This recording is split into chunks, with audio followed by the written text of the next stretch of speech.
قال الله تبارك وتعالى في كلامه المجيد أعوذ بالله من الشيطان الرجيم بسم الله الرحمن الرحيم ولا تجعل يدك مغلولة إلى عنقك ولا تبسطها كل البسط فتقعد ملوما محسورا. تھوڑا دور رکھو نا، مائکروفون کے قریب ہے تو سیکھنے مارے گا. يدك مغلولة إلى عنقك ولا تبسطها كل البسط فتقعد ملوما محسورا. إن ربك يبسط الرزق لمن يشاء ويقدر إنه كان بعباده خبيرا بصيرا. ولا تقتلوا أولادكم خشية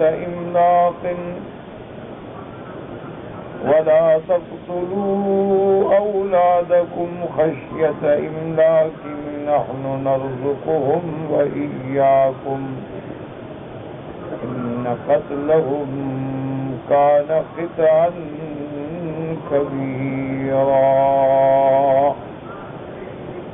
اللہ تبارک و تعالیٰ نے کلام مقدس کی ان آیات مبارکہ میں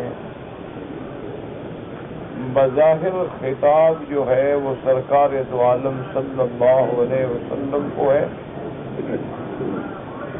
لیکن قرآن مقدس کا یہ اسلوب ہے کہ کبھی کبھی خطاب تو حضور کو ہوتا ہے لیکن ہدایت ساری امت کو،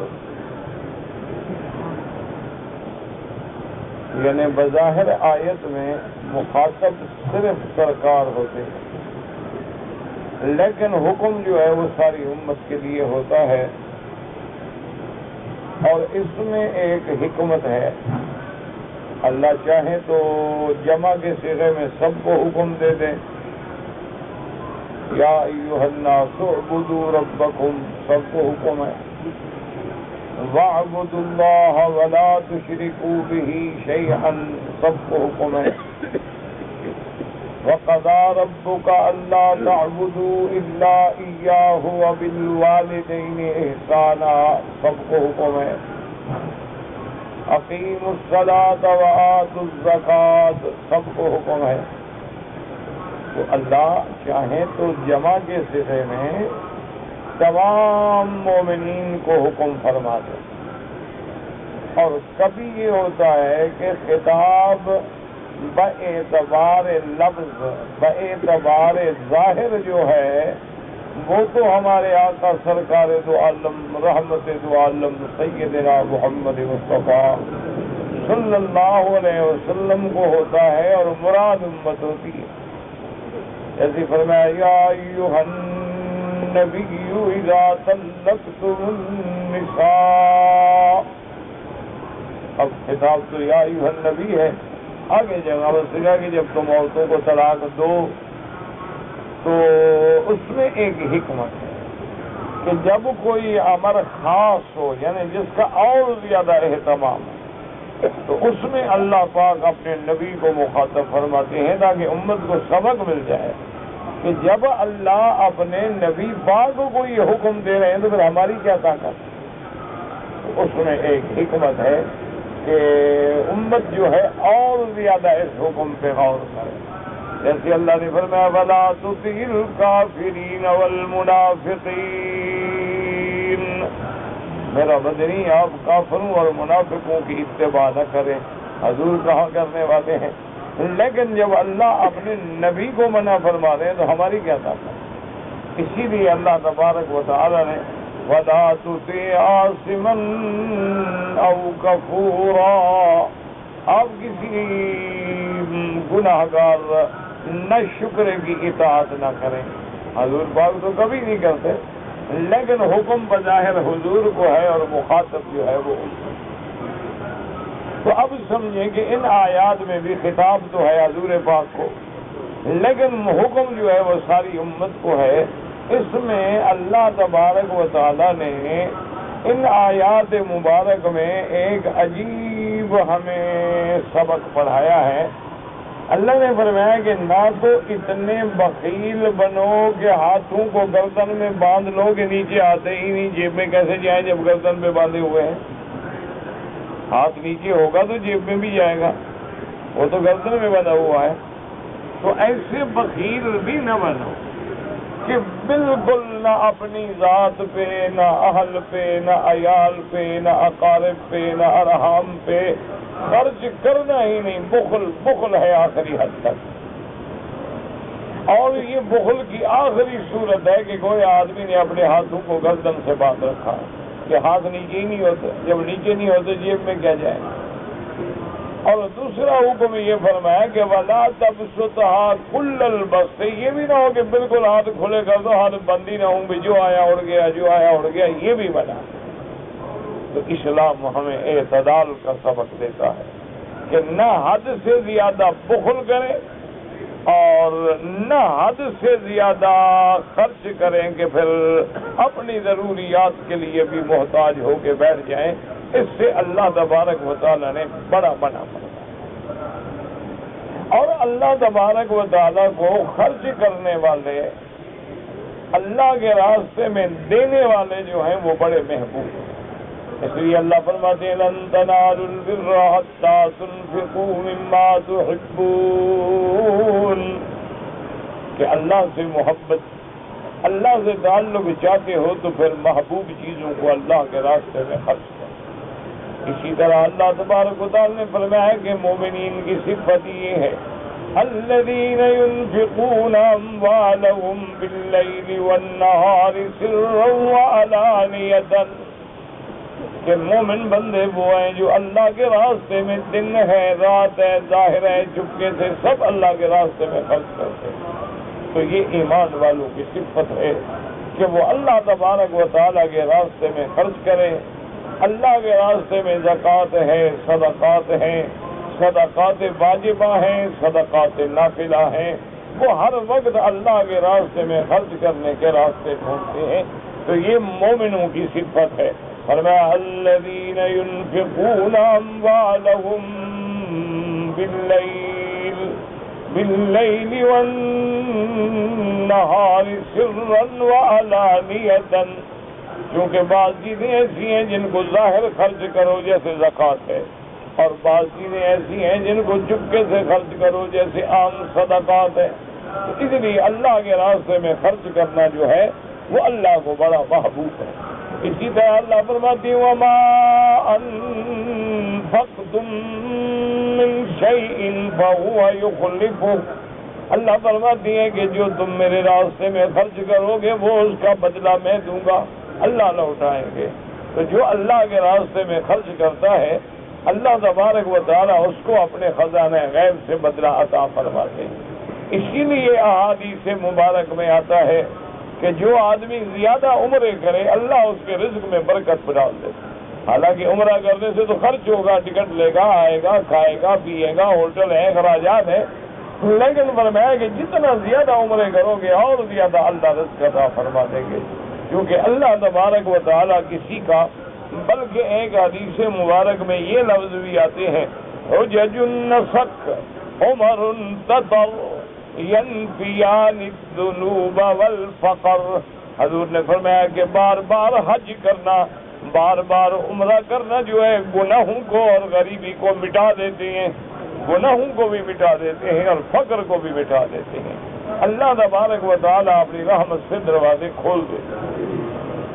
اسی طرح ایک حدیث مبارک میں ہے میرے آقا نے فرمایا ملکان ینزلان من السماء، روزانہ اللہ دو فرشتے بطور خاص آسمانوں سے اتارتے ہیں اور جو سارا دن یہ دعا کرتے ہیں اللہم آت لکل منفق خلفا وآت لکل ممسک تلفا، کہ یا اللہ جنہوں نے تیرے رستے میں خرچ کیا ان کو اور عطا فرما، اور یا اللہ جنہوں نے بخل کیا ان کے مال کو ہلاک و برباد کر دے۔ تو اللہ کے فرشتے وہ دعا کرتے رہتے ہیں کہ یا اللہ اپنے رستے میں دینے والوں کو اور عطا فرما دے۔ اور جو بخل کرتے ہیں ان کے مال میں طلب اور ہلاکت پیدا فرما دیں۔ اسی لیے میرے مدنی سرکار رحمت دو عالم رحمت دو جہاں سیدنا محمد رسول اللہ صلی اللہ علیہ وسلم فرماتے تھے انفق بلالا لا تخشى على ذی العرش اکلالا۔ حضور فرماتے بلال خرچ کرو خیرات کرو، بالکل نہ ڈرو، عرش والا ہمیں کبھی بھوکا نہیں رکھے گا۔ حضور صلی اللہ علیہ وسلم بلال خادم تھے نا، حکم دے دے کہ خرچ کرو اور اللہ کے راستے میں لٹا دو۔ اسی طرح ایک صحیح حدیث مبارک میں ہے کہ میرے آقا رحمت دو جہاں نماز کے لیے تشریف لے آئے، جب مؤذن نے تکبیر کہہ دی، حضور جماعت کو چھوڑ کے نماز شروع نہ کی اور فوراً واپس گھر تشریف لے گئے۔ تو تھوڑی دیر کے بعد آئے اور پھر آگے نماز پڑھائی، تو صحابہ حیران ہو گئے کہ ایسا تو حضور نہیں کرتے کہ تکبیر ہو جائے اور لوگ کھڑے رہیں اور حضور گھر چلے جائیں۔ تو صحابہ نے پوچھا کہ یا رسول اللہ کیا خیر تو ہے؟ فرمایا کہ ہاں تھوڑا سا ایک ٹکڑا سونے کا میرے گھر میں پڑا تھا، تو مجھے فوراً یاد آیا، میں نے کہا ما ینبغی لنبی، یہ نبی کی شان کو زیبانی کہ اس کے گھر میں سونا ہو، میں حکم دے کے آیا خیرات کرو۔ تو اللہ تبارک و تعالیٰ کو خیرات کرنے والے جو ہیں وہ بڑے پسند ہیں۔ اور اسی طرح اس حدیث سے مبارک میں اللہ کو خیرات وہ پسند ہے جو محبوب مال سے ہو، اور اس وقت کرو کہ جب اس کی تجھے ضرورت ہو۔ کیا معنی؟ جوان ہے، ہر آدمی کے خواہشات ہیں، لیکن اللہ کے راستے میں خرچ کر رہا ہے۔ جب بوڑھا ہو گیا اور سب کچھ جواب دے گیا پھر تو سب خیرات کرتے ہیں، اس وقت خیرات کرنے کا کوئی فائدہ نہیں ہوتا۔ خیرات کا فائدہ یہ ہے کہ جوانی ہے، ضرورت ہے، غرض ہے، لیکن دوسرے کو دے رہے ہیں۔ اسی فرمایا وَيُطْعِمُونَ الطَّعَامَ عَلَىٰ حُبِّهِ مِسْكِينًا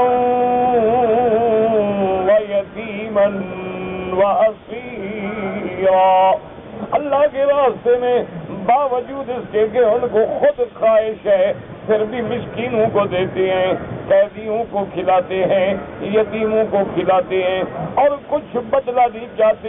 انما نطعمکم لوجہ اللہ لا نرید منکم جزاء ولا شکورا۔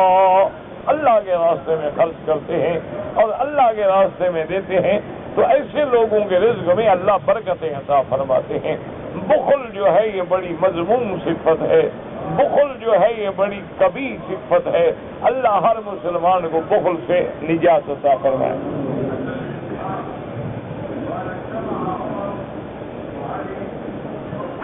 کبھی ایسا بھی ہوا ہے کہ ایک دفعہ حضرت بلال آئے رضی اللہ تعالیٰ عنہ نے کہا کہ یا رسول اللہ آپ حکم دیتے ہیں کہ خیرات کرو، میں قرضہ لے کے بھی کرتا رہتا ہوں، تو اب ایک یہودی کا قرضہ بہت زیادہ ہو گیا ہے، بہت پیسے بن گئے ہیں، اور آج اس نے مجھے بازار میں پکڑ لیا۔ اس نے کہا کہ دیکھو بلال، یا تو میرے پیسے ادا کرو،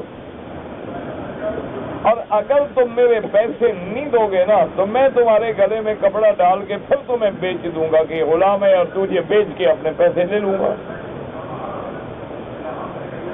تو نے کہا یا رسول اللہ، اللہ نے مجھے غلامی سے چھڑایا اور وہ بدبخت مجھے پھر بیچ دے گا، کیونکہ قرضہ تو میں نے دینا ہے اس کا۔ حضور پاک صلی اللہ علیہ وسلم نے فرمایا اچھا بلال، پھر تم نے کیا سوچا کہ کیا کیا جائے؟ وہ سارا قرضہ تو حضور کے لیے لیا تھا نا، بلال کا تو نہ گھر تھا نہ مکان تھا نہ کچھ۔ تو حضرت بلال نے کہا کہ یا رسول اللہ، میں نے یہ سوچا ہے کہ آپ کے پاس بھی نہیں ہے کہ میرا قرضہ دے دیں۔ پھر میں نے یہ غور کیا ہے، میں نے یہ سوچا ہے کہ میں چھپ جاتا ہوں، میں مدینہ منورہ سے بھاگ جاتا ہوں، کہیں دور جا کے چھپ جاتا ہوں، اور جب اللہ آپ کو پیسے دے دیں، آپ کو اللہ کوئی رحمت فرما دیں تو قرضہ ادا کر دیں، اور مجھے پتہ لگے گا میں واپس آ جاؤں گا۔ کیونکہ جب میں مدینے میں نہیں ہوں گا تو یہودی کیسے پکڑے گا مجھے؟ حضور صلی اللہ علیہ وسلم مسکراتے رہے. آپ نے فرمایا اچھا بلال تمہیں کہیں بھاگنے کی ضرورت نہیں ہے، چھپنے کی ضرورت نہیں ہے، اللہ کے دروازے بڑے ہیں، خزائن السماوات والارض کے مالک ہیں. حضرت بلال فرماتے ہیں کہ میں رات کو آگے سو گیا لیکن پریشان تھا کہ کیا ہوگا. اب میں نے جو سوچا تھا کہ بھاگ جاؤں گا، حضور نے فرمایا بھاگنا بھی نہیں ہے تو اب کل مجھے یہودی پکڑ لے گا. کہتے ہیں کہ رات کو جب کافی حصہ رات کا گزر گیا تو ایک صحابی نے آ کے مجھے جگایا اور کہا بلال دعا کا رسول اللہ، حضور بلا رہے. میں دوڑا ہوا حضور کی خدمت میں آیا. آپ نے فرمایا کہ مسجد کے باہر جاؤ، فلاں جگہ پہ 2 اونٹنیاں سامان سے لگی ہوئی ہیں، موجود ہیں، وہ سامان اتار لو اور صبح کی نماز کے بعد قرضہ بھی ادا کرو اور باقی جو بچے وہ اللہ کے راستے میں خیرات کر دو. حضرت بلال رضی اللہ تعالیٰ عنہ فرماتے ہیں کہ میں آیا، دیکھا تو بڑا سامان ہے اور 2 اونٹنیاں لدی ہوئی ہیں اور وہ اتنا سامان تھا کہ اس کے چوتھے حصے سے سارے قرضے اتر گئے. لیکن حضور نے فرمایا کہ باقی بھی خیرات کر دو اور باقی بھی میں نے سارا اللہ کے راستے میں لٹا دیا. تو اب میں آیا تو حضور مسکرا رہے تھے. فرمایا بلال اللہ نے ہمارا قرضہ ادا کر دیا کہ نہیں کر دیا؟ میں نے کہا کہ ہاں یا رسول اللہ، اللہ نے قرضہ ادا کر دیا. تو اس لیے حکم ہے کہ بخل نہ کرو، اللہ کے راستے میں خرچ کرو. اور خاص طور پہ رمضان المبارک کے مہینے میں تو میرے سرکار مدنی صلی اللہ علیہ وسلم کی سخاوت ایسے ہوتی تھی، صحابہ کہتے ہیں کہ بس آپ اس کو دے رہے ہیں، اس کو دے رہے ہیں، اس کو دے رہے ہیں اور لٹا رہے ہیں اور جو آ رہا ہے دے رہے ہیں. جیسے ہوا چلتی ہے ایسے محمد بدری کے ہاتھ چل رہے ہیں. کیونکہ رمضان المبارک کے مہینے میں ایک عمل جو ہے وہ 70 گنا بڑھ جاتا ہے. اور اگر یعنی یوں سمجھیں کہ ایک عمل کا ثواب ہے 1 لاکھ تو رمضان میں ہو جائے گا 70 لاکھ، کیونکہ 70 گنا وہ عمل بڑھ جائے گا. تو اس لیے اللہ کے رمضان میں آدمی کو چاہیے کہ اللہ جتنی توفیق دے، کوئی کھجور ہے، کوئی روٹی ہے، اچھا ایک آدمی غریب ہے، اس کے پاس کچھ بھی نہیں ہے، لوگوں کو پانی پلاتے رہو. اس کے بلے میں کچھ بھی نہیں ہے، کسی معذور کا ہاتھ پکڑ کے اس کو مسجد میں لے آؤ، باہر بھیج دو، کسی بوڑھے کا سہارا بن جاؤ. کسی معذور آدمی کو وضو کی ضرورت ہے، پکڑ کے حمام لے گیا، وضو کرایا، واپس آ کے مسجد میں بٹھا دیا، اس میں تو پیسے خرچ نہیں ہوتے. اور اسی طرح حکم یہ ہے کہ اگر اللہ دے تو یہ بھی سخاوت نہیں کہ آدمی سب کچھ لٹا دے اور خود بیٹھا رہے. اپنے اہل کا، عیال کا، ضروریات کا خیال بھی رکھے تاکہ کسی کا محتاج نہ ہو. ہاں بعض لوگ ایسے ہوتے ہیں جو سب کچھ لٹا کے بھی اللہ پہ راضی رہتے ہیں تو ان کا مقام الگ ہے. جیسے کہ حدیث مبارک میں آتا ہے کہ ایک آدمی نے حضور کی خدمت میں سونے کا اتنا ڈلہ تھا، وہ پیش کیا کہ حضور یہ خیرات ہے. حضور نے غصے میں لے آ کے واپس پھینک دیا. صحابی کہتے ہیں کہ اگر وہ اس بندے کے سر میں لگ جاتا تو زخمی ہو جاتا. حضور نے فرمایا اللہ کے بندے آ جاتے ہیں، جو کچھ ہوتا ہے خیرات کر دیتے ہیں اور بعد میں گھر کے لیے بھیک مانگتے ہیں. یہ بھی خیرات، یہ بھی سخاوت نہیں ہے کہ بیوی بھوکھی ہے، گھر میں بچوں کو کھانا نہیں دیتا، کپڑا نہیں دیتا، ان کا خرچہ نہیں دیتا اور باہر جناب بڑی سخاوت کر رہا ہے. یہ کوئی سخاوت نہیں. اپنے والدین ہیں، رشتہ دار ہیں، اقارب ہیں، ارحام ہیں، بہنیں ہیں، چچا ہیں، خالہ ہے، خالائیں ہیں، وہ غریب ہیں، محتاج ہیں، لوگوں کو خرچ کر رہا ہے. یہ بھی پسند. سب سے پہلے والدین، اس کے بعد الاقرب فالاقرب، پھر جتنے تیرے قریبی رشتہ دار. اس کے بعد تیرے جیران، تیرے ہمسائے، تیرے محلے والے ہیں، اس کے بعد تیرے شہر والے ہیں، اور اس کے بعد تیرے ملک والے ہیں۔ ہاں اگر اس کے بعد جیسے حالات ہیں کشمیر میں، فلسطین میں، شیشان میں، کہ وہاں مسلمان زیادہ محتاج ہو گیا ہے، تو آپ ان کو بھی بھیج سکتے ہیں۔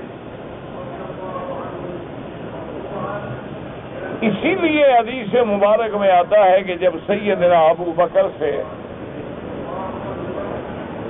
رضی اللہ تعالی عنہ سے حضور پاک صلی اللہ علیہ وسلم نے پوچھا، غزوہ تبوک کے موقع پر آپ نے فرمایا کہ ابو بکر تم کتنا لے آئے ہو اللہ کے راستے میں؟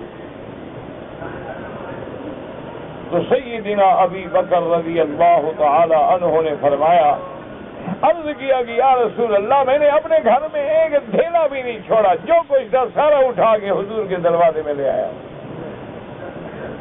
تو حضور نے قبول فرما لیا اور انکار بھی نہیں کیا، چونکہ حضور جانتے تھے کہ سیدنا ابی بکر سب کچھ لٹا کے بھی اللہ پہ راضی رہے گا۔ اسی لیے ایک روایت میں آتا ہے کہ ایک دن سیدنا ابی بکر رضی اللہ تعالی عنہ نے ایک ایسا لباس پہنا ہوا ہے کہ بٹن بھی نہیں ہے، اس میں کانٹے لگائے ہوئے ہیں۔ حالانکہ حضرت ابو بکر تو مکے کے بہت بڑے امیر آدمی تھے، بہت بڑے امیر، بہت بڑے تاجر، بہت بڑے صاحب ثروت، صاحب دولت، لیکن اللہ کے راستے میں لٹا کے کبھی کبھی ایسے بھی حالات ہو گئے کہ اپنے لیے بھی کچھ نہیں۔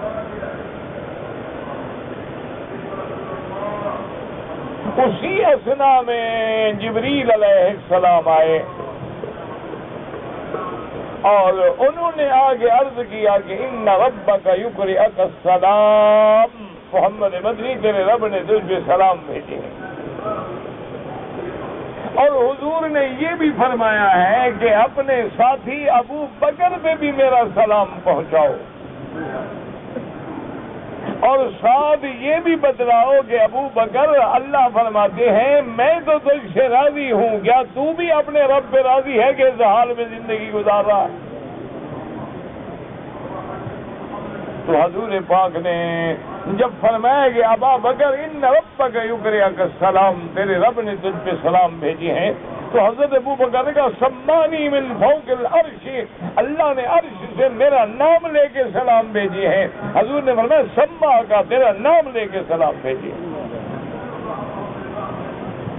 اور آپ نے فرمایا کہ ساتھ یہ بھی کہا ہے کہ انا راض عنک یا ابا بکر، ابا بکر میں تو تجھ سے راضی ہوں، حل رضیتا، کیا تو بھی راضی ہے؟ فبکا ابی بکر، حضرت ابو بکر رونے لگ گئے اور کہا رضی تو ربی، رضی تو ربی، رضی تو ربی، یا اللہ میں ہر حال میں راضی ہوں، میں ہر حال میں راضی ہوں۔ تو اس لیے مقامات ہوتے ہیں کہ بعض آدمی سب کچھ لٹا کے بھی خوش ہوتا ہے، اور بعض لوگ ہوتے ہیں کہ دے تو دیا پھر پریشان بیٹھے ہیں کہ یار گھر میں تو آٹا نہیں، میں تو خیرات کر دی، تو اس خیرات کا کیا فائدہ کہ بعد میں پچھتا رہا۔ اسی لیے ایک حدیث مبارک ہے جو بروایت حضرت عبداللہ ابن مسعود رضی اللہ عنہ، اور اسی طرح بروایت حضرت جابر ابن عبداللہ رضی اللہ تعالی عنہ، کہ سرکار دو عالم کی خدمت میں ایک لڑکا آیا اور اس نے کہا کہ یا رسول اللہ صلی اللہ علیہ وسلم، مجھے میری امی نے بھیجا ہے، ان کو کرتا ضرورت ہے، کرتا چاہیے۔ حضور نے فرمایا کہ اماں کو سلام کہو اور ما عندی، میرے پاس کرتا نہیں ہے، جب آئے گا تو انشاءاللہ ہم تیری والدہ کے لیے کرتا رکھیں گے۔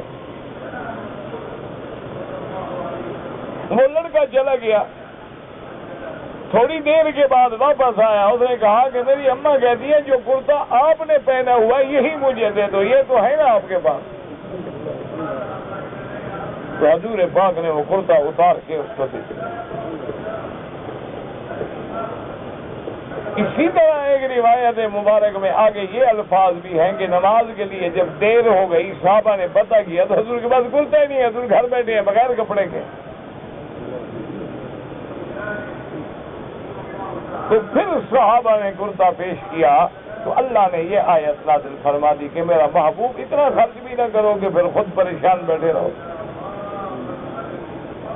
تو یہ تعلیم ہے حضور صلی اللہ علیہ وسلم کی امت کی. اسی طرح دیکھیں کہ سیدنا عثمان رضی اللہ تعالی عنہ،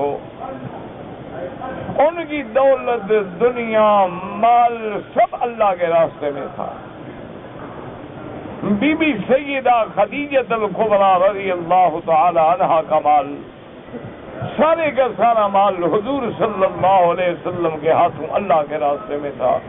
تو ہمیں دو سبق ملے کہ بخل بھی نہ کرو اور حد سے بھی نہ بڑھو. بخل کرو گے تو پھر وہ بھی ایک مذموم حرکت ہے، اور اگر حد سے بڑھو گے تو پھر خود پریشان ہو جاؤ گے. ان باتوں کے بعد میرے اللہ نے ایک فیصلہ بھی فرما دیا. ان ربک یبسط الرزق لمن یشاء ویقدر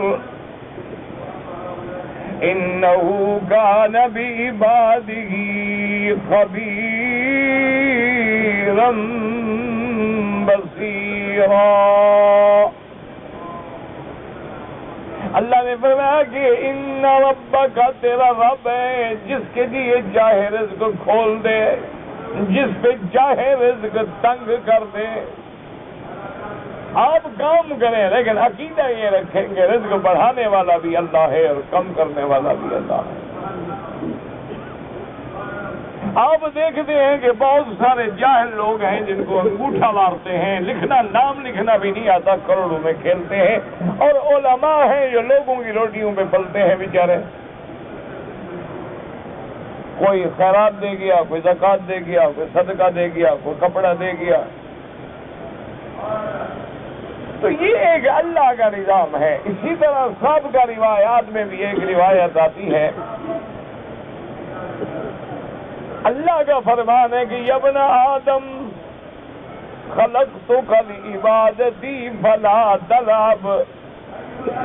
اے آدم کے بیٹے، میں نے تجھے اپنی عبادت کے لیے پیدا کیا ہے، کھیل کود میں وقت ضائع نہ کر.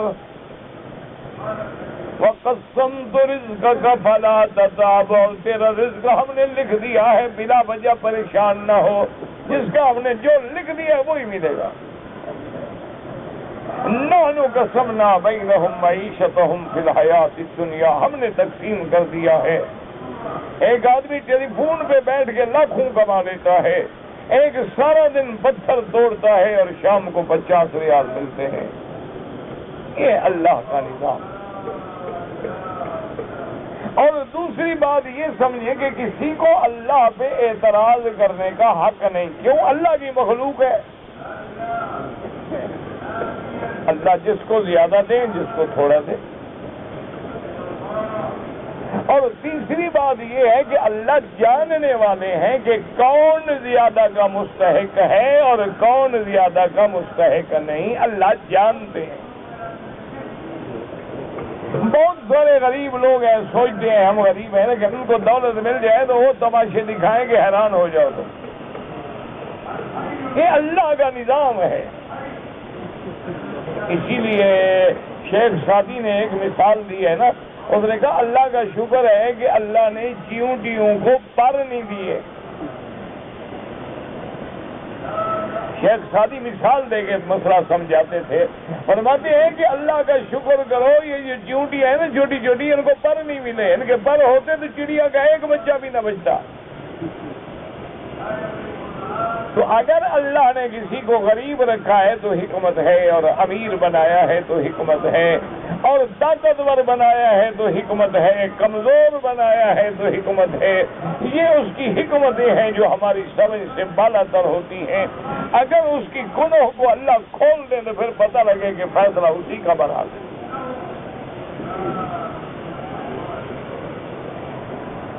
اور دوسرا اللہ کی نعمتوں کے لیے یہ بھی ضروری ہے، یاد رکھو کہ جس قدر تم اللہ کی نعمتوں پہ شکر کرو گے اتنا اللہ اور رزق عطا فرمائیں گے۔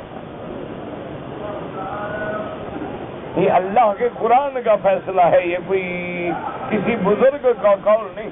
فرمایا لئن شکرتم لأزیدنکم وَلَئِن كَفَرْتُمْ إِنَّ عَذَابِي لَشَدِيدٌ۔ اللہ نے فرمایا تم شکر کرو تو میں نعمتیں اور دے دوں گا، اور اگر تم کفر کرو ناشکری کرو تو پھر میرا عذاب بھی بڑا سخت ہے۔ لیکن شکر کرنے کا کیا معنی ہے؟ لوگوں کو غلط فہمی ہے، لوگ کہتے ہیں کہ ہم نے کہہ دیا یا اللہ تیرا شکر ہے، لاکھ لاکھ شکر ہے، کروڑ کروڑ شکر ہے، بس شکر ہو گیا۔ یہ کوئی شکر نہیں ہے، یہ تو نعوذ باللہ استہزاء ہے۔ شکر کا معنی یہ ہوتا ہے کہ جو نعمت اللہ دے اللہ کے فرمان کے مطابق خرچ کرو، یہ شکر ہے۔ یہ زبانی کلامی تو ایک آخری درجہ ہے۔ اللہ نے آنکھیں دی ہیں، ہاتھ دیے ہیں، عقل دیا ہے، دماغ دیا ہے، صحت دی ہے، طاقت دی ہے، دولت دی ہے، مال دیا ہے، عزت دی ہے، وقار دیا ہے اللہ کے راستے میں، اور جتنا شکر کرو گے اتنا اللہ اور نعمتیں بڑھا دے۔ اور آگے اللہ نے ایک خاص حکم میں فرمایا کہ قریش مکہ کی عادت تھی، زمانہ جاہلیت میں کافروں کی عادت تھی کہ اپنی لڑکیوں کو پیدا ہوتے وقت مار دیتے تھے، کہتے تھے کہ لڑکی ہے اس کو کھلانا پڑے گا نا، یہ کمانے والی تو ہے ہی نہیں، نہ تو جنگ کرے، نہ لڑائی کرے، نہ ڈاکہ مارے، نہ ماں باپ کا ساتھ دے، تو خواہ کے لیے کیا فائدہ ہے؟ اور اس کا کھانا کھلاؤ، جوان ہو تو شادیاں کرو، یہی تو یہ عذاب ہے ہمارے گھر میں۔ تو اس لیے ان کو مار دیتے تھے کہ لڑکیاں زیادہ ہوگی تو ہمیں کھلانا پڑے گا، لڑکا ہوگا تو کما کے کھلائے گا۔ تو اللہ نے فرمایا کہ ظالمو، اپنی اولادوں کو فقر کے ڈر سے قتل نہ کرو، ان کو بھی رزق دینے والا میں ہوں اور تمہیں بھی رزق دینے والا میں۔ لڑکی ہے یا لڑکا ہے، جب دنیا میں آتا ہے تو اس کے رزق کا ذمہ دار جو ہے وہ اللہ تبارک و تعالی۔ اس لیے فرماتے ہیں وَمَا مِن دَابَّةٍ فِي الْأَرْضِ إِلَّا عَلَى اللَّهِ رِزْقُهَا۔ مَا مِن دَابَّةٍ یعنی يَدُبُّ عَلَى الْأَرْضِ، کوئی چیز زمین پہ چلنے والی ہے اس کے رزق کا ذمہ دار میرا اللہ ہے۔ اسی طرح فرمایا إِنَّ اللَّهَ هُوَ الرَّزَّاقُ ذُو الْقُوَّةِ الْمَتِينُ۔ رزاق جو ہے وہ اللہ کی صفت ہے، رزق دینے والا اللہ کی صفت ہے، عطا فرمانے والے اللہ کی صفت ہے، اور جب اللہ دینا چاہے کوئی روک نہیں سکتا ہے، اور جب اللہ روکنا چاہے تو کوئی دے نہیں سکتا۔ اسی لیے آپ دیکھیں کتنی اللہ کی مخلوق ہے جو پانی میں ہے، سمندروں میں ہے، ان کو رزق کون دیتا ہے؟ یعنی صرف دریاؤں میں، سمندروں میں مچھلیاں دیکھیں، مخلوق دیکھیں اللہ کی جو پانی میں رہتی ہے، ان کے رزق کا انتظام کرنے والا کون ہے؟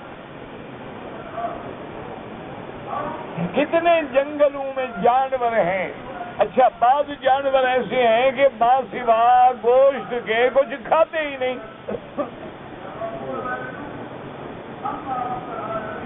ان کو گوشت کی خوراک دینے والا کون ہے؟ اسی طرح ٹھنڈے دل سے سوچا کریں کہ پرندے ہیں، حضور نے فرمایا کہ صبح جب اپنے گھونسلے سے نکلتے ہیں تو پیٹ خالی ہے اور اڑتے ہیں پھرتے ہیں، اللہ رزق دیتا ہے، شام کو آتے ہیں تو پیٹ بھرا ہے اور بچوں کے لیے بیدار ہے، ان کو رزق دینے والا کون ہے؟ اچھا ایمان سے کہیں ان پرندے ہیں یا مچھلیاں ہیں یا مکڑیاں ہیں یا حشرات ہیں، کیڑے مکوڑے ہیں، یہ کس پیر کی منت مانتے ہیں؟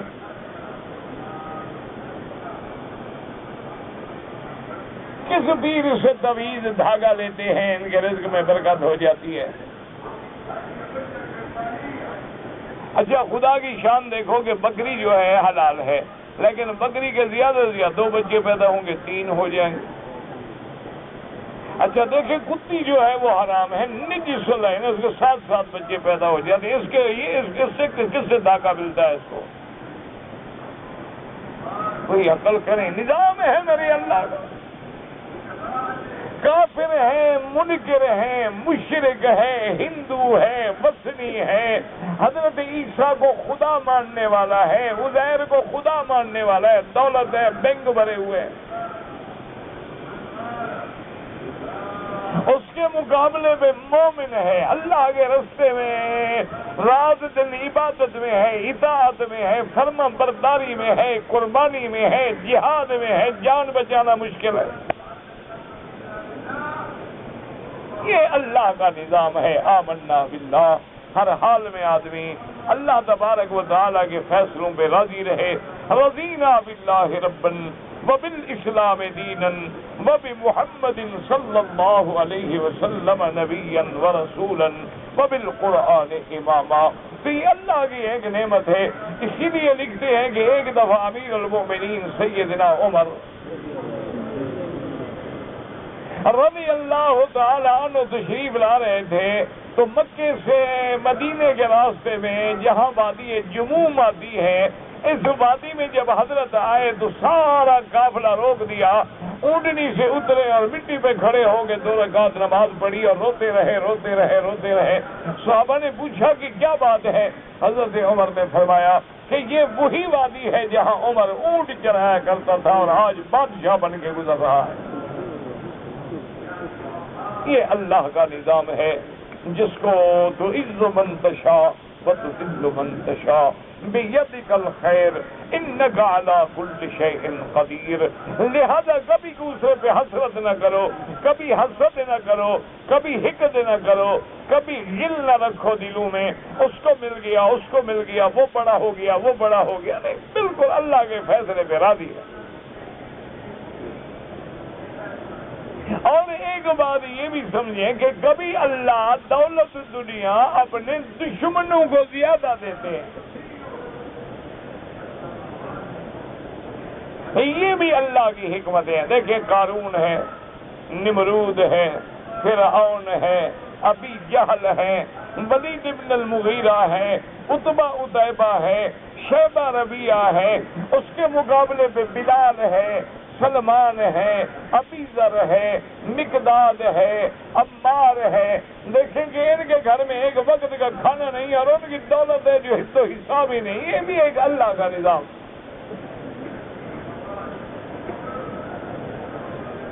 اسی لیے قرآن پاک نے واقعہ لکھا ہے کہ ایک دن قارون جو ہے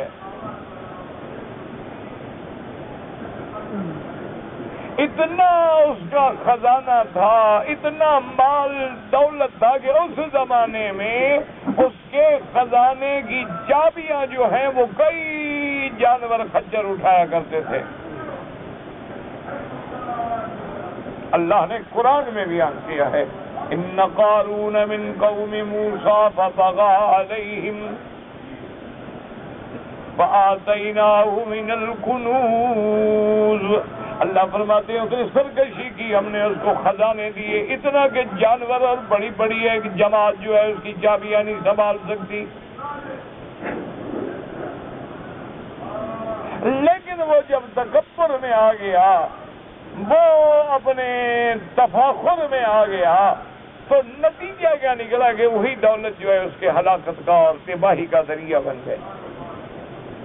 تو اسی لیے ہمیشہ اگر اللہ دے دے تو کہو الحمدللہ، اگر اللہ نہ دے تو بھی کہو الحمدللہ، کہ دینے میں بھی اس کی حکمتیں ہیں اور نہ دینے میں بھی حکمتیں ہیں۔ حضرت بایزید بستانی رحمت اللہ علیہ ایک بہت بڑے اللہ کے ولی گزرے ہیں، اللہ ان کی قبروں پہ کروڑوں رحمتیں فرمائے۔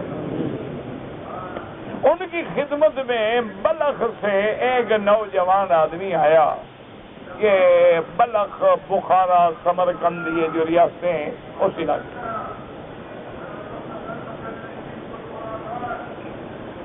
کی خدمت میں آیا تو وہ بھی اللہ والا تھا. اللہ والے پھر اللہ والوں کو پہچانتے ہیں. جیسے دولت والا دولت والے کو پہچانتا ہے, مولوی مولوی کو پہچانتا ہے, خطیب خطیب کو پہچانتا ہے, تاجر تاجر کو پہچانتا ہے. تو وہ جب آئے تو حضرت بایزید فرماتے ہیں کہ مجھے معلوم ہوا کہ ماشاءاللہ یہ بھی اللہ والا آدمی آ کے لنگر میں ٹھہرا. ایک دن فارغ بیٹھے ہوئے تھے تو اس نے مجھ سے حال احوال پوچھا کہ کیا حال ہے حضرت, کیسے گزر رہی ہے. تو میں نے کہا کہ بیٹا اللہ کی بڑی رحمت ہے, مل جاتا ہے تو اللہ کا شکر کرتے ہیں اور نہیں ملتا ہے تو صبر کرتے ہیں. کہ اگر ہمیں اللہ دے دیتے ہیں, مل جاتی ہے نعمت الحمدللہ, اور اگر نہ ملے صبر. تو وہ ہنسنے لگ گیا اور نوجوان لڑکا جو تھا نا ہنس پڑا. تو حضرت بایزید فرماتے ہیں میں حیران ہو گیا اللہ کا بندہ ہنستا کیوں ہے. میں نے کہا بیٹا ہنستے کیوں؟ میں نے کہا ہمارے بلخ کے علاقے میں کتوں کا بھی یہی حال ہے. حضرت بایزید فرماتے ہیں واللہ خجل تو اس نوجوان کے سامنے جو میں شرمندہ ہوا ایسا کبھی شرمندہ نہیں ہوا. میں نے کہا کیا مطلب؟ کہنے لگا ان کو بھی ہڈی ڈال دو کھا لیتے ہیں, نہ ڈالو بیٹھے رہتے ہیں. یہ کوئی بہادری تو نہ ہوئی کہ مل جائے تو شکر کرو, نہ ملے تو صبر کرو, نہ صبر کرو تو کیا کرو گے, جاؤ مارو ٹکر پہاڑ میں سر پھاڑ لو. تو میں نے کہا ابھی تمہارے بلخ میں جو اولیاء اللہ ہیں ان کا کیا مقام ہے؟ انہوں نے کہا مل جائے تو دوسروں کو دے دیتے ہیں اور نہ ملے تو شکر کرتے ہیں. انہوں نے کہا ہمارے ہاں جو اللہ والے ہیں وَيُؤْثِرُونَ عَلَىٰ أَنفُسِهِمْ وَلَوْ كَانَ بِهِمْ خَصَاصَةٌ, چاہے ان کو خود حاجت ہے لیکن دوسرے کو دے دیتے ہیں اور نہ ملے شکر کرتے ہیں کہ اللہم لک الحمد کلہ ولک الشکر کلہ الیک یرجع الامر کلہ. اللہ ہر حال میں تیرا شکر ہے, تیرا حمد ہے.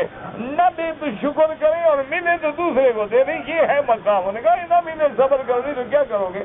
چلو چلو آپ کو نہ ملے کیا کر لو گے؟ ہر آدمی خود بخود شکر کرتا ہے, ہر آدمی خود بخود صبر کا. اچھا ایک آدمی مر جائے کیا کرو گے آخر؟ کتنے دن رہو گے؟ 2 دن 4 دن تماشا دکھاتا ہے ہر کوئی لوگوں کو کہ جی بڑا غم ہے, اس کو بڑا غم ہے. 8 دن کے بعد دیکھو 4 کلو روٹی کھا جائے. وہ جو 4 دن نہیں کھایا نا وہ بھی سارا بدلہ ایک ہی دفعہ لے گا. حل ہی کوئی نہیں تو صبر نہیں کرے گا تو کیا کرے گا؟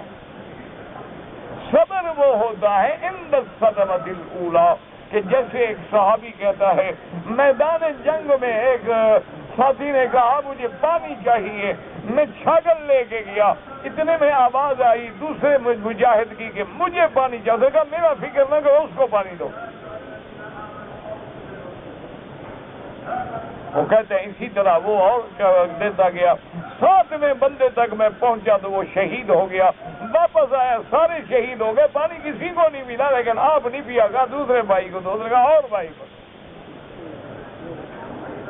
تو اس لیے اللہ تبارک و تعالی نے فرمایا کہ یہ مقام ہے تو اپنی اولادوں کو قتل کر دیتے ہو. وَلَا تَقْتُلُوا أَوْلَادَكُمْ خَشْيَةَ إِمْلَاقٍ, کہ فقر کے مارے نحن نرزقهم وَإِيَّاكُمْ, ان کو بھی رزق ہم دینے والے ہیں اور تم کو بھی رزق ہم دینے والے ہیں. اور ہم جانتے ہیں کہ کس کو ہم نے زیادہ دینا ہے, کس کو ہم نے تھوڑا دینا ہے, کس کو ہم نے نہیں دینا ہے, کس کو ہم نے مزدور بنانا ہے, کس کو ہم نے مالک بنانا ہے. آپ دیکھتے نہیں ہیں کبھی ڈرائیور ہے, جوان ہے, صحت مند ہے, اور جس کی گاڑی ہے وہ بیمار ہے, لاغر ہے, جلنے سے بھی قاصر ہے. اللہ کا نظام ہے. اگر جوانی دولت سے خریدی جاتی تھی, بڑے آدمی سارے جوانیاں خرید رہے تھے. اس لیے اللہ تبارک و تعالیٰ رگڑا تو سب کو دیتے ہیں نا, تاکہ خدا تو یاد آئے نا. کسی کو بڑھاپے کے ذریعے, کسی کو بیماری کے ذریعے. اسی لیے ایک حدیث مبارک میں آتا ہے کہ لولا ثلاث, 3 چیزیں نہ ہوتی, حضور نے فرمایا تو آدم کا بیٹے کی گردن یوں کھڑی رہتی, صحابہ نے پوچھا کون سی چیزیں؟ فرمایا الفقر والمرض والموت.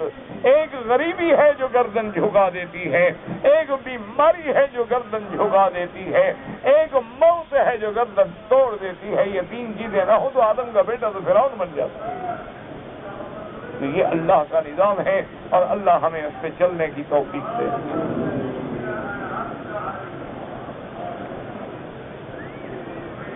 بہرحال میرا بھائی، اگر 2 ایکڑ رقبہ مہر میں آپ کے والد نے منظور کر لیا، والد نے 2 ایکڑ زمین اپنے نام منتقل کرنے کا مطالبہ کیا، تو بہرحال گزارش یہ ہے کہ اگر اللہ نے آپ کو دولت دی ہے تو آپ کے والد کی ذمہ داری نہیں ہے کہ آپ کا مہر بھریں، آپ خود ادا کریں. اور اگر آپ کے پاس نہیں ہے اور والد نے آپ پہ خرچ کر دیا ہے تو والد کو بھی چاہیے کہ اولاد سے واپس نہ لے، کہ اولاد ہے. جیسے اولاد پہ والدین کا نفقہ واجب ہے، اسی طرح والدین پہ بھی اولاد کا خرچہ واجب ہے، لیکن ان حالات میں کہ اگر نہ ہو. اگر اللہ نے تجھے دیا ہے پھر اپنی حق المہر خود ادا کرو. یہ تو نہیں کہ تمہاری حق المہر وہ بھی تمہارا ماں باپ بھرے. کہتے جی کہ اگر ہم بینک سے قرضہ لے کے کاروبار کریں ناجائز ہے، کیونکہ بینک کبھی سود کے بغیر قرضہ نہیں دیتے، اور سود جو ہے وہ بہت بڑی لعنت ہے. چھوٹا کاروبار کر لو لیکن سود والا کاروبار نہ کرنا. یہ بینک جو ہے اور سود ایسی لعنت ہے کہ آپ جب قرضہ لیتے ہیں نا، اگر آپ بینکوں سے قرضہ نہ لیں نا، بینک والے بھاگ جائیں. یہ دیکھا نہیں، ورلڈ بینک ہیں اور IMF ہیں اور فلان ہیں اور فلان ہیں، ان سے اگر ملک قرضہ نہ لے تو یہ خود مر جائے. بینکوں کا تو طریقہ یہی ہے نا، آپ کو 2 لاکھ، اس کو 2 لاکھ، اس کو 10 لاکھ، اس کو 20 لاکھ، اس کو 50 لاکھ، اور اس کا سود جو ہے وہ گھر بیٹھے ہوئے کھا رہے ہیں سام بن کے. آپ ساری زندگی کماتے رہیں، سود سے نہیں نکلیں گے. یہ ہمارے لوگ جو ہے نا نوجوان، جو لاکھوں روپے خرچ کر کے اور چوری اور بغیر ویزے کے اور ذلیل ہو کے یورپ کے اور باہر کے ملکوں میں جاتے ہیں، لیکن وہاں ان کا پتہ ہے اشر کیا ہوتا ہے؟ 10 سال سے 12 گھنٹے ڈیوٹی کرتے ہیں، گھر آنے کے لیے ٹکٹ کے پیسے بھی نہیں ہوتے. وجہ کیا ہے؟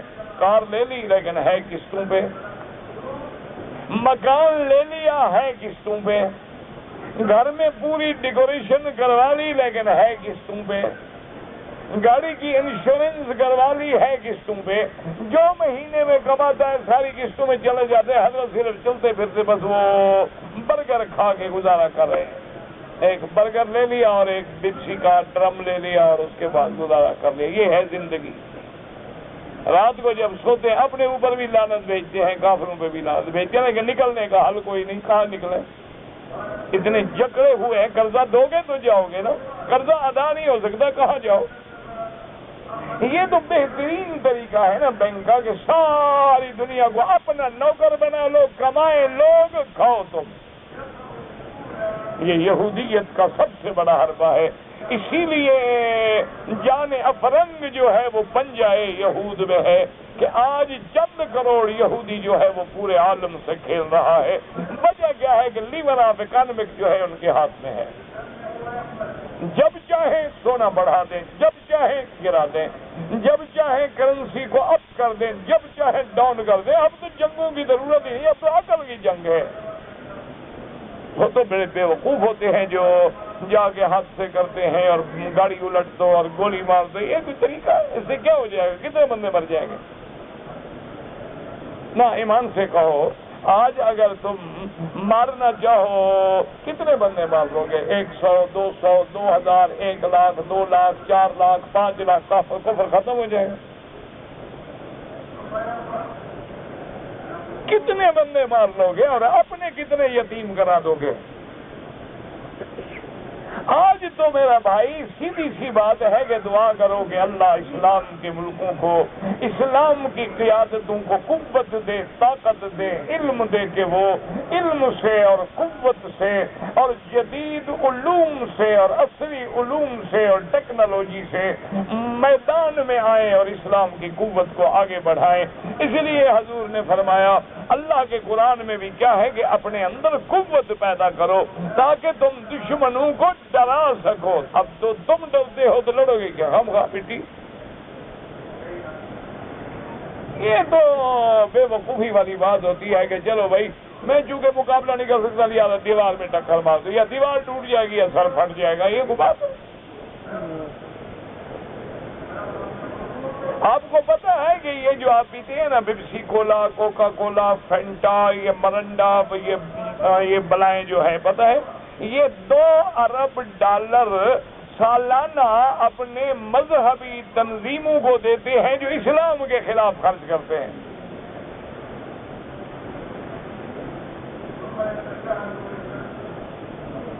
اور ہوتا کیا ہے کہ جی ایک بوتل کے پیچھے جی 1 آنا ہم خیرات دیں گے اپنی جماعت کو۔ اور کبھی آپ نے سوچا ہے، کبھی تم نے حساب کیا گھر میں بیٹھ کے کہ مثلا تمہیں 10 سال ہو گئے وطن سے باہر آئے ہوئے اور روز کے اوسطاً اگر 2 گلاس پیپسی پیتے ہو تو 10 سال میں کتنا ٹن پی گئے ہو؟ کبھی گھر میں بیٹھ کے حساب لگائے؟ مسلمان کو حساب کی کیا ضرورت ہے؟ بے حساب کھانے والی قوم ہے۔ مسلمان اور حساب کرنا شروع کر دے تو کافر پاؤں میں نہ پڑاؤ۔ یہ تو مسلمان ہے جی، بس کسی طرح دم مست کلندر، بس مسلمان کا ایک ہی کام ہے، انا للہ و انا الیہ راجعون۔ خدا سے دعا کرو اللہ نوجوانوں کو ہدایت دے، اللہ تبارک و تعالی ہمارے نوجوان خون کو عقل دے، اور ہمارے بڑے بڑے قیمتی سرمایہ ضائع ہو رہے ہیں، اور وجہ کیا ہے کہ نہ علم ہے نہ عقل ہے۔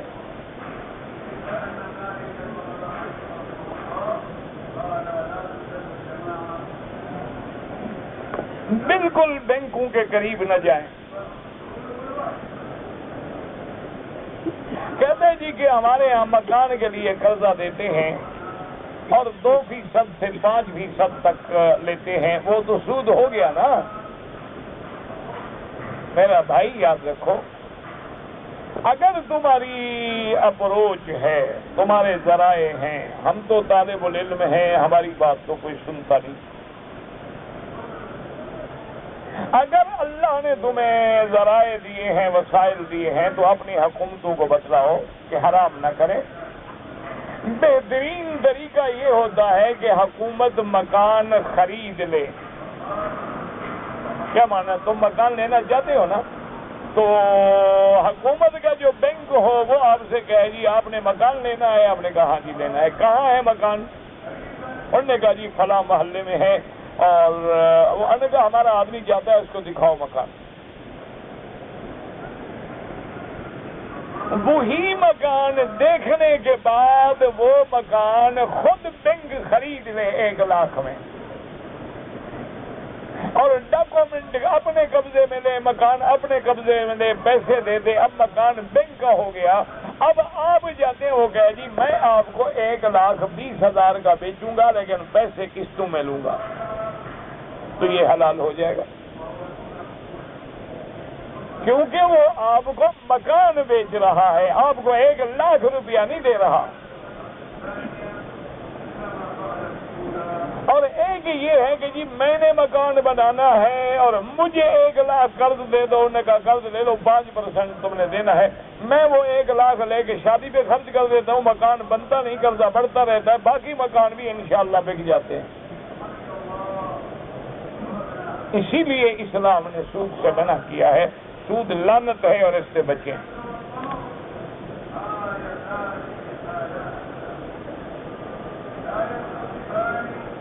اگر ایک رشتہ دار نے لڑائی کی، زیادتی کی، میرا بھائی اگر لڑائی دنیا کے لیے ہے، دنیاوی جھگڑا ہے، ایک دوسرے کو معاف کر دو، اور بولنا 3 دن سے زیادہ بولنا نہ چھوڑو۔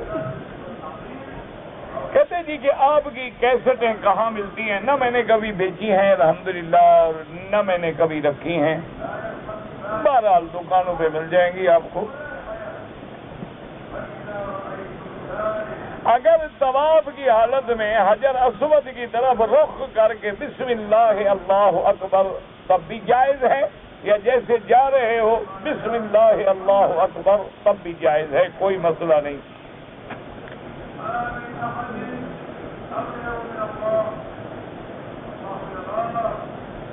کہتے ہیں جی کہ بعض لوگ کھجوریں حرم میں لے آتے ہیں کہ لوگ کھائیں، اور بعض تھیلیاں بھر بھر کے گھر لے جاتے ہیں، تو بچ جائیں تو کیا کریں؟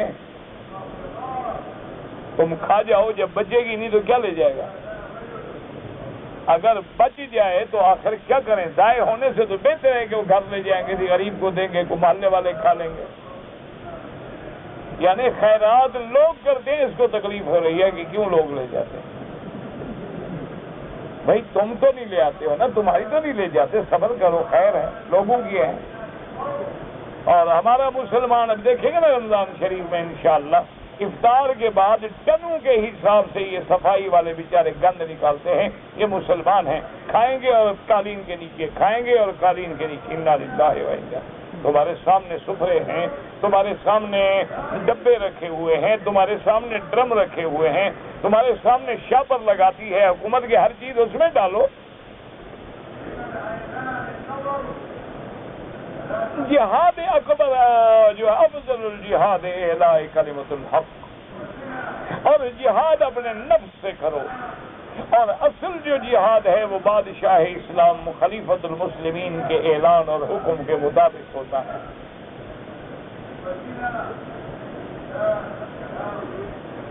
میں اپنے ناخن اور زیر ناف بال صاف نہیں کر سکا، کر لو بس، اور کیا، 40 دن سے زیادہ نہ گزرے۔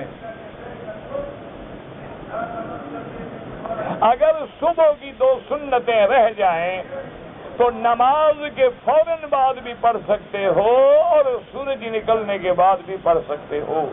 فجر کی سنتیں کبھی نہ چھوڑا کریں، یہ حضور کو بڑی محبوب ہے۔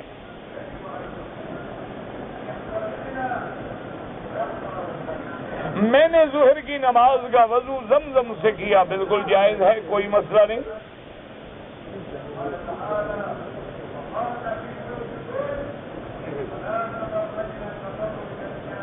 اگر آپ 4 طواف کریں یا 5 کریں، پھر 2 رکعت سب کی پڑھنی ہوگی، 2 رکعت 2 رکعت 2 رکعت 2 رکعت، ہر طواف کے بعد 2 رکعت پڑھ کے پھر شروع کریں تو یہ زیادہ افضل ہے۔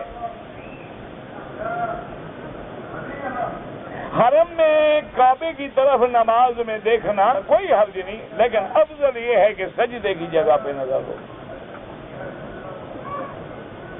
کہتے جی جب میں پاکستان میں نماز پڑھوں تو یہ تصور کروں کہ حرم میں کھڑا ہوں، جہاں کھڑے ہو وہی تصور ٹھیک ہے۔ اسی سے پھر وہ ترقی کرتے ہیں نا پیر، وہ نماز نہیں پڑھتے، کہتے ہیں جی میں نے فجر تو کربلا میں پڑھی تھی، ظہر مدینے میں پڑھی تھی۔ کیوں کہتے بس ایسے تصور کیا، شریف آدمی، نماز کے لیے تم کربلا پہنچ گئے اور مکے پہنچ گئے، روٹی کے لیے پھر ہمارے پاس آ گئے بدبخت آدمی، مکے والوں نے روٹی بھی نہیں کھلائی تمہیں۔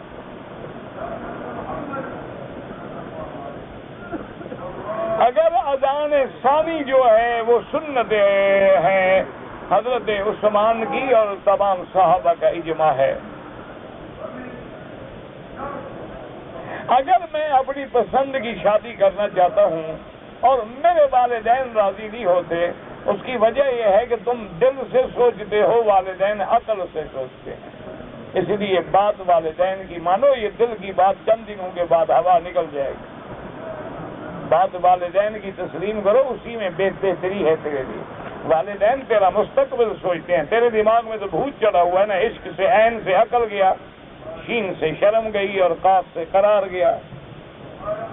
تم تو بے قرار، بے شرم، بے عقل ہو، تمہارے فیصلے کا کیا اعتبار ہے؟ عاشق ہے نا بیچارہ۔ لو میرج جتنے ہوتی ہیں ان کا رزلٹ نہیں دیکھا تم نے؟ انشاءاللہ مہینے میں طلاق۔ جو لڑکی اپنے والدین کا حیا نہ کرے، ان کی عزت بیچ کے تیرے ساتھ راضی ہو رہی ہے، تیری عزت زیادہ ہے اس کو ساتھ، کوئی عقل کرو۔ تم اگر ماں کو اور باپ کو چھوڑ رہے ہو تو لڑکی نہیں سمجھتی کہ ایسا بے غیرت کل میرے ساتھ وفا کرے گا. ماں نے 9 مہینے پیٹ میں رکھا ہے، اس کی قدر نہیں کر رہا تو تمہاری کیا کرے گا؟ چند دن کی جوانی ڈلے گی کہ دفع ہو جاؤ. میں جناب نماز نہیں آتی سیکھو، اچھی بات ہے، کوئی شرم کی بات نہیں آتی نماز. کسی نمازی کے پاس بیٹھ جاؤ، تھوڑا تھوڑا سیکھ لو. کہتے جی کہ امام ابو حنیفہ کے معتقدین میں بریلوی بھی ہیں، دیوبندی بھی ہیں. جھگڑا کیوں ہے؟ جھگڑا بنیاد میں ہے. ایک ہوتا ہے نام لیتا ہے، جیسے ہر آدمی کہتا ہے میں مسلمان ہوں. پتہ ہے کتنے ہیں مسلمان؟ نماز نہ پڑھے مسلمان، حج نہ کرے مسلمان، زکوٰۃ نہ دے مسلمان، قرآن نہ پڑھے مسلمان، حلال نہ کھائے مسلمان. تو اس لیے بریلوی حضرات میں بدعات آ گئیں، اور ورنہ فقہ میں سب جو ہیں امام ابو حنیفہ کا قول لیتے ہیں. دعا کرو اللہ سب کو ہدایت دے.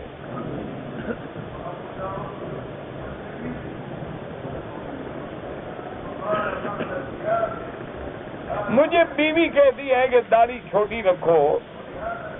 تمہاری مرضی، نبی کی مانو، بیوی کی مانو. قیامت میں شفاعت تمہارا کیا خیال ہے بیوی کرے گی؟ ہاں جی، اگر قیامت میں بیوی کی شفاعت کی امید ہے تو حضور کا کہنا چھوڑ دو، اور اگر حضور کے سامنے جانا ہے تو کروڑ بیویاں قربان. جو محمد کی سنت سے نفرت کرے طلاق دو، دفع کرو، گھر میں نہ رکھو 1 منٹ. یہ 2 اور 2 4 کا فیصلہ ہے. ایک ترازو میں محمد ہے اور ایک میں بیوی ہے. لعنت بھیجو ایسی بیوی کو جو محمد مدنی کو پسند نہ کرے. اللہ کروڑ بیویاں دے دے گا، محمد اور نہیں ملے گا. یاد کرو، دعا کرو اللہ ہمیں حضور کے کھاتے میں ڈالے. بیویاں کیا ہے، عورتیں کیا ہیں، یہ تو ایک ڈھونڈو 1000 ملتی ہیں.